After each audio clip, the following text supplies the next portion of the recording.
Welcome to Monday Morning Coffee with Inside the Firm. Each week, our hosts will be interviewing local, regional, and national business leaders to give you an inside peek into how they lead their business to success in the ever-competitive business climate. Welcome to Monday Morning Coffee with Inside the Firm. Today, I have a very special guest. In fact, he is called the Zen Master to digital marketers by Forbes. Bryan Kramer is a renowned business strategist, global keynote speaker, executive trainer, and coach, investor, two-time best-selling author, including a top 150 U.S. best-selling book and Forbes contributor. Bryan also created a global movement and is known for his keynotes, book, and talks on, quote, there is no B2B or B2C. It's human to human, H2H. He is the CEO of H2H Companies, an executive coaching company, and co-owner of PureMatter, a Silicon Valley marketing agency founded in 2001, which earned a spot as one of the fastest growing companies 3 years in a row by Silicon Valley Business Journal. Bryan, welcome to the show. Thank you. Wow. What an introduction. I feel honored to be here. Thank you. I just love that you're the Zen Master. Bryan, before we get into what you do now, tell us how you got here. I'm always curious about the entrepreneurial journey. I think we're special creatures. Did you come from a family of entrepreneurs? Are you the first? Where does that spirit come from?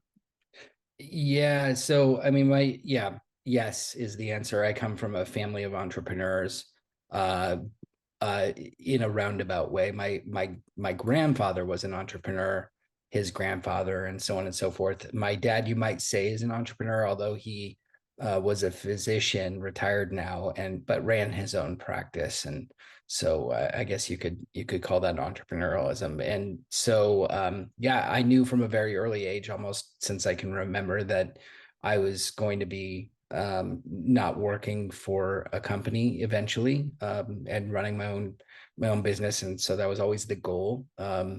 And it made it happen one day. So, it was finally, just looked at myself in the mirror and said, today's the day. So in 2001, we started our agency and never looked back. Yeah.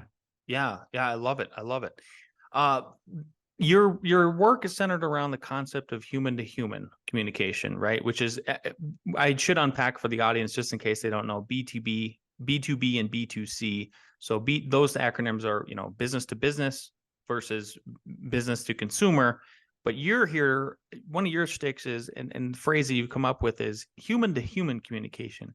Can you explain what H2H then means to you, and then why you think it's so critical in today's ever increasing digital business landscape? Totally. Yeah. So when it first went public, it went viral in 2014. At a keynote that I was giving. Not that I wasn't talking about it before, but I was in the right place at the right time, in my 100th time of talking about it. I would talk to a wall if they would listen at the time. And the right audience at Bloomberg's building in San Francisco, and it was a room full of marketers, and I had a lot going on at that time, meaning social media was just getting started. It was just ramping up into what we now call table stakes. A lot of companies at the time were not used to people talking back to them. So it was radio, TV, and newspaper, and people can't talk back on those. Yeah. So now all of a sudden enter social media, digital marketing, and all kinds of other things where the customer had a voice.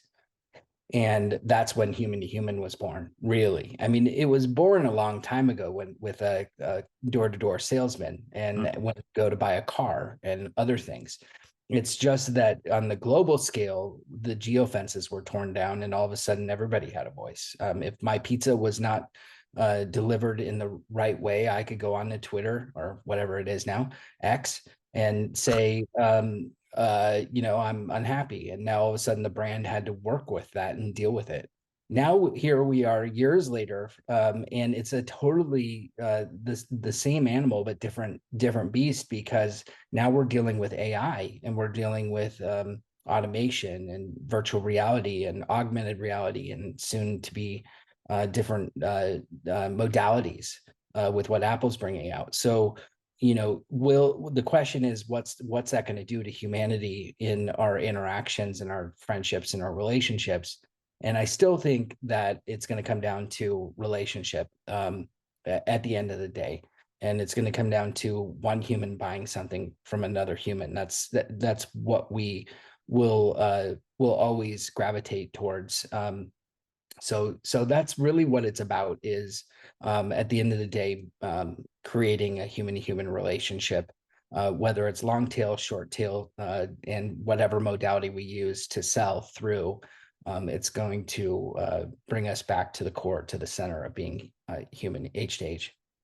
Well, so I want to talk about also, just to dig in a little bit further on that. I don't know if you're a watcher, if you are familiar with the South Park episode where they talk about all the Yelp reviews. So on that note of now everybody being able to have a voice, it seems like for a period, we actually swung too far over to, one area where it's like businesses in some cases were undeservedly getting destroyed with their online reputation. So I'm just curious about your overall thoughts about that, and where you see us, where we're at in the timeline of that. I know as somebody who's Google business listings extensively for my businesses, they've put in some safety measures now to where you can't get sort of they're not mob proof entirely, but definitely they make it so the mob can't come after you. What are your thoughts about that trend? I had a lot of people come after me in just that first statement of there's no B2B or B2C. And it was 50-50, but in terms of people that were responding to it. And so the book was the response to it. I quickly wrote a book after that happened. And the idea of people coming after you, and I think we're speaking towards brands or businesses, which is that you have to almost treat them in a way that is going to de-escalate the situation every time, by first listening. It's you want to treat it almost like an HH relationship. So listening to what they have to say, responding, not reacting, responding to what they said, and then enhancing, creating a solution that's good for both parties. Doing that publicly is a hard skill to do, and I recommend that everybody get around the table and practice it. Figure out if this then this, if this then this. Practice the if this then this. In so many situations that, much like firefighting, they know what to do in every situation when they get into it, because they've practiced it almost like a muscle. They know how to respond to different types of fires. We got to do the same thing when people are reacting it with pitchforks on social media or on the internet. How are we going to respond, not react, to every situation? And that means dialing in that response so that it makes sense for both parties, and it really, it's not 100%. Some people are actually just wrong. Yeah, and, I agree. and so, I'm not saying that everybody's going to have a kumbaya moment, but can we put our best brand moment forward and be as human as possible, so that we really shine in the moment, so that it really appears as if and looks as if, and it really is our we're being our best brand self, if you will. Yeah, great answer. It's just a new frontier that we have to be aware of and try to tackle all of that. I just had another gentleman on the show a couple of weeks ago, and he was actually, I like to think of everything as a dichotomy and a double-edged sword. There's positives and negatives to everything. That's just how the universe works. You couldn't have electricity if you didn't have positive and negatives. And he was talking about, when you get those kind of reviews, you can actually boost your Google business ranking or Yelp rating or anything like that. Like if you reply in the right way with the right keywords and all of that. I think from a business owner standpoint, you brought up one of my conclusions was, which I'm not sure anybody, maybe until finally we hit this digital age, was able to say, is like the customer is actually not always right. Like that idea was, I think when we were in the B2B and B2C, sure, right, but now we're not in this closed loop anymore in that sort of way. Has anybody ever approached you? I've always had this idea. I'm just curious to pick your brain here. Has anybody ever approached you trying to do the opposite, where there's, since you're in Silicon Valley there, where there's like a website that you can review customers instead, sort of the opposite way. And so that business owners who then have potential customers coming to them can do a check on those guys and see if they want to dip their toes in there. Yeah, I think brands do a poor job of doing that. In fact, not just customers, but also partners and vendors. Hmm. I think this applies across the board. And let's take the approach of living in the gain versus the gap. So living in the gain, how can we reward the customers for being good customers so that everybody wants to be a good customer? How can we reward contractors and freelancers and partners and all those people for being good stewards of the brand so that everybody knows what the culture is like here? You don't see it very often where they celebrate the why behind the success of a good partnership or a good partnership between a customer and a client. Mm-hmm. A good example is Lady Gaga years ago celebrated her little monsters by opening up a top 1% micro community site and encouraged them to come on and create art for the Little Monster brand. And she rewarded them by then selling that art and cutting the proceeds or splitting the proceeds with the artist and then creating the brand from there. Rewarding the top 1% or the top 10% allows you to then scale the brand much easier than having to take it on in a one-way direction. So there's a great H2H case study of how, and yes, that would be considered consumer, but it can be done on any level with any partner and any freelancer to where, when it does come time and somebody does say something that tilts the hate or the customer's not always right, what if you had 10 customers behind that actually stood up for you and you didn't really have to because you treated them all very well? That's the kind of brand that I think people want to stand behind, is the one that has a mutual relationship with all of their customers or with their top 1% and top 10% of their customers. That's going to help escalate the relationships further. So that's what I would do as an approach if it were me. Yeah, that makes sense. Exactly. I just think it ends up being a two-way street, sort of a give and take.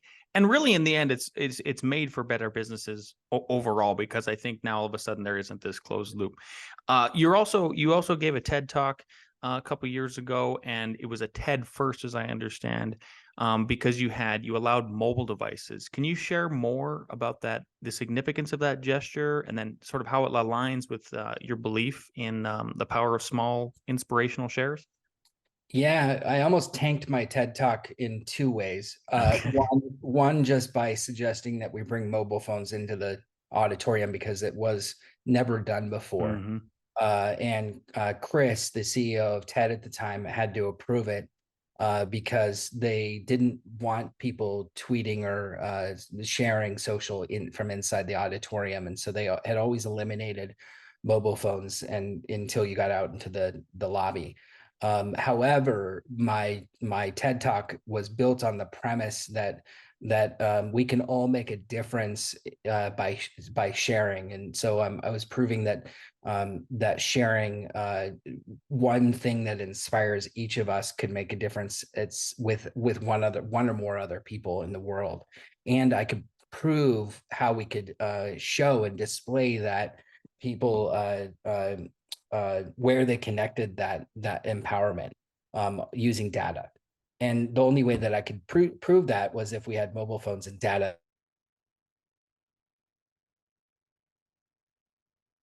inside the auditorium. And they went for it. Only idea and my only suggestion, because I believed in it so much. And had they said no, I wouldn't have given a TED Talk. Number two is that we then actually had them share the hashtag sharing inspires.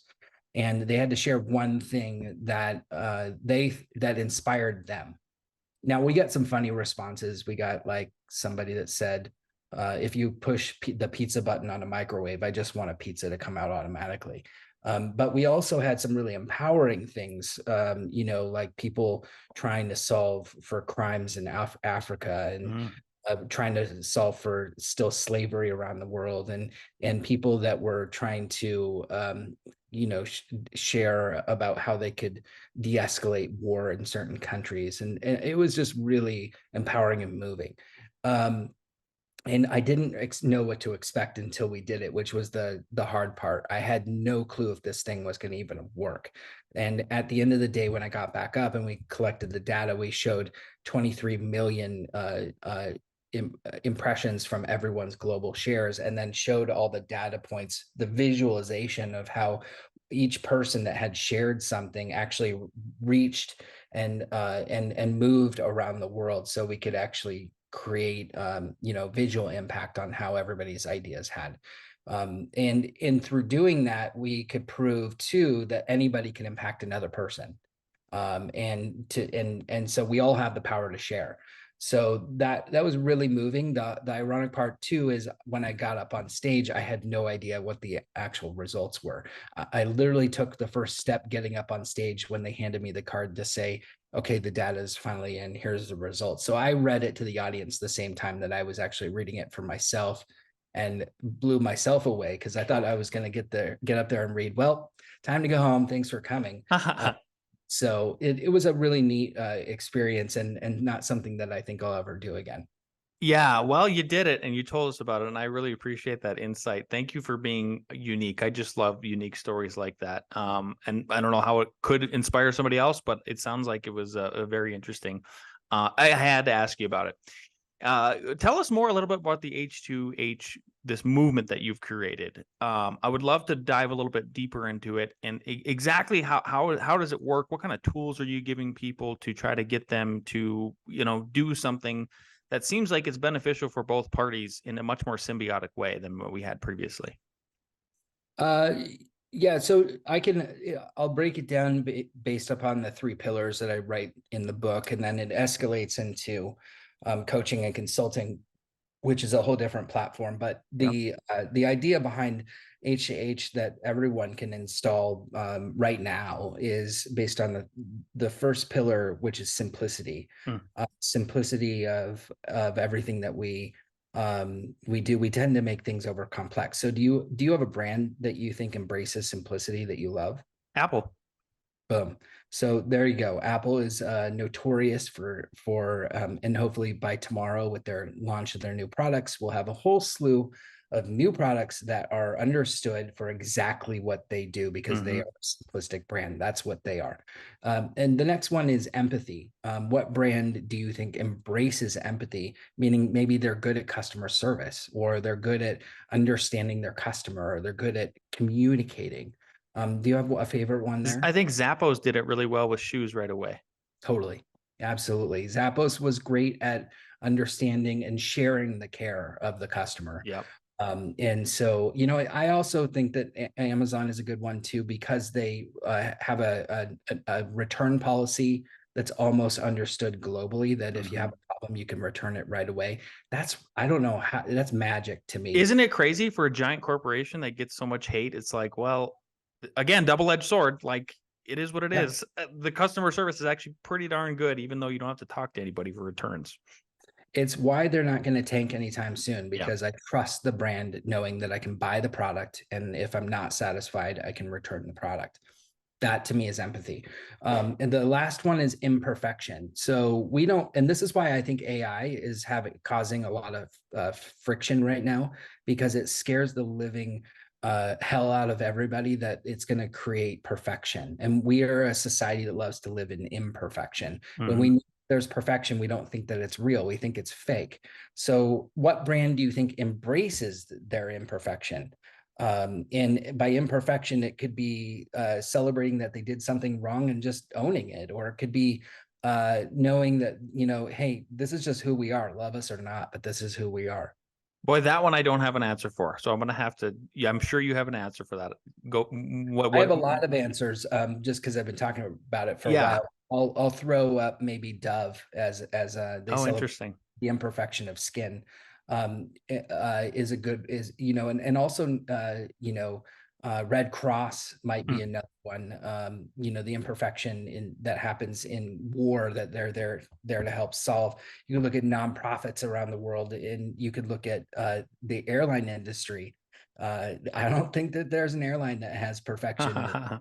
Now, which airline embraces the imperfection best is the one that we actually glean to and says, hey, we're sorry this happened. This is what we're going to do about it. So when we embrace imperfection, we tend to love the brand more, not less. And so when you combine all three of those, simplicity, empathy, and imperfection, it's the same exact thing that we love about people, that we have good friends or good relationships with, that we love about brands, but we don't tend to look at it that way. We tend to look at who's marketing, whose brand, whose sales, whose actual business functions are working, but yet we love them for the human brand that they almost are. And so that changes the game when we actually start to look at it that way. I love those three pillars. Yeah, 100%. So you've spoken that you're also a speaker. You've spoken at numerous global companies, institutions, places like NASA, Harvard University. Can you share just one anecdote or key takeaway from maybe your most memorable speaking engagement aside from TED? Memorable speaking engagement. I would say, I think that, I don't know, that's a hard one. I used to Yeah. speak or travel 200 days a year speaking. I've spoken at a lot of places. So I showed up at a conference in Colombia that really made an impact on me. And it's because they took my brand and of H2H, and they actually crafted an experience for me. Mm. I showed up in this suite at the hotel, and the artwork on the walls were all custom made into with H2H, and they had it illustrated into the artwork on the walls inside the hotel room. And then I opened the fridge, and all the Coke cans and all the food had little flags in them, like inside the cheese and everything, that had little H2H flags, and then they put the H2H wrapper around the soda, and they made everything kind of like, almost, it was borderline creepy, but it wasn't. It didn't go overboard. It was actually kind of cute the way that they did it. And so I think that that stands for every step of the experience. As I was there, I mean, they had me meet with people, but they let people understand what H2H was really about. And I saw they didn't just do this for me, they did this for every single speaker. So they took the speaker's brand and they incorporated it into the experience of what that speaker was facing throughout the conference.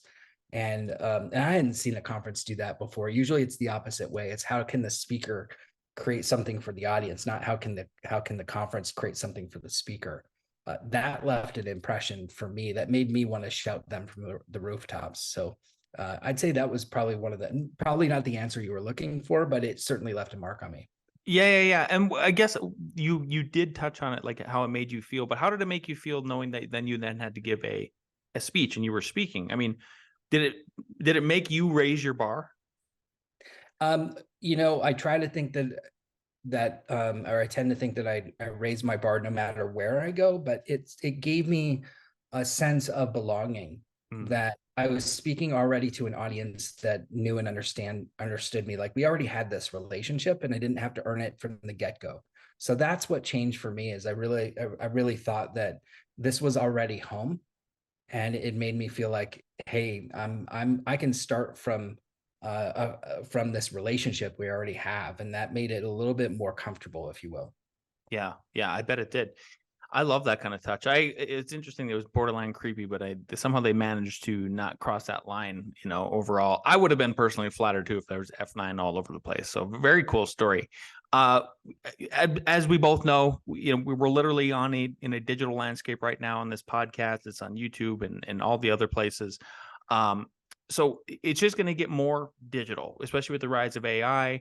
What advice would you then have for businesses, people that are in marketing, to try to stay relevant and connect with their audiences on a more human level as we just become more digital? Yeah, the thing that I think is going to be more important now is that we do things that are unexpected.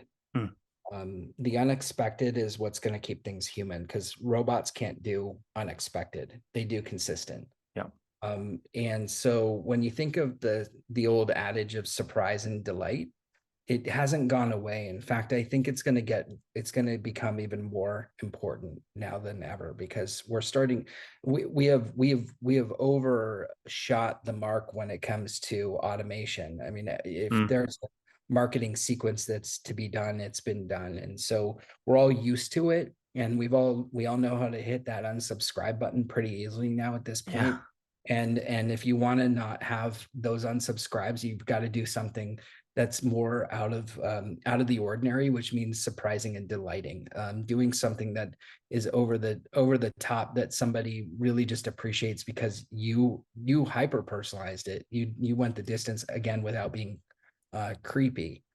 So again, that whole idea of walking into, into a conference and having H2H, having me see all that stuff and having it wrapped, that to me is kind of at the level of where we need to live if we want to celebrate the people that are doing it right for our customers and for our brands, and internally as well.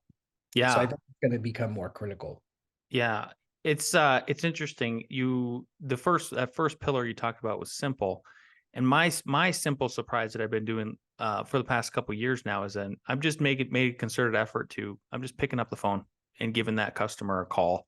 And that's why, it's like keep it simple, stupid, right? The KISS acronym and everything is like, you would be surprised. Maybe you wouldn't, Brian, but other people, about how surprised other people are, where they're just like, oh, thanks for calling.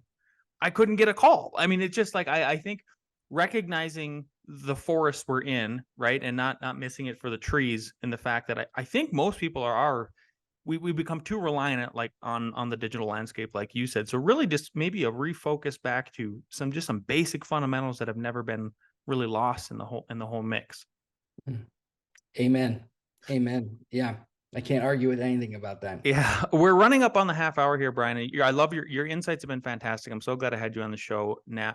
And there's two questions that I ask everybody at the end of our interview. And the first one is, knowing what you know now, and if you can go back in time to when you first started your business in 2001, what is one piece of advice you give your former self?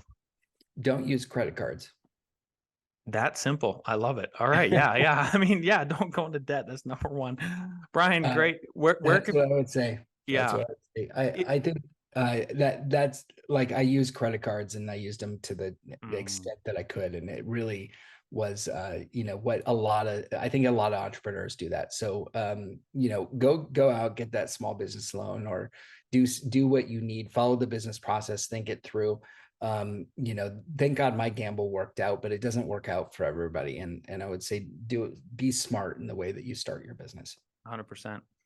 Brian, if people want to learn more about you, what you do, pick up one of the books, where can they find and follow you? Real easy. BryanKramer.com. Brian with a Y, Kramer with a K, and at Bryan Kramer everywhere on social media. Beautiful. Thanks so much for your time today, Brian. We really appreciate it. Wish you nothing but success in the future and all your future speaking engagements and everything else you do. Thank you so much. I really appreciate it, Lance.